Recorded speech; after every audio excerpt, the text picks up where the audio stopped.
Hello everyone, and welcome back to our channel. In today's video, we're going to learn how to efficiently scan documents using Adobe Scan and enrich the extracted text.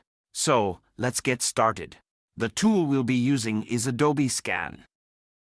It's a powerful mobile scanning app that allows you to capture documents using your smartphone camera. Once you've installed Adobe Scan on your phone, open the app and position your document within the camera's viewfinder.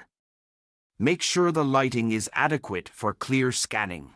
Tap the capture button to take a photo of the document.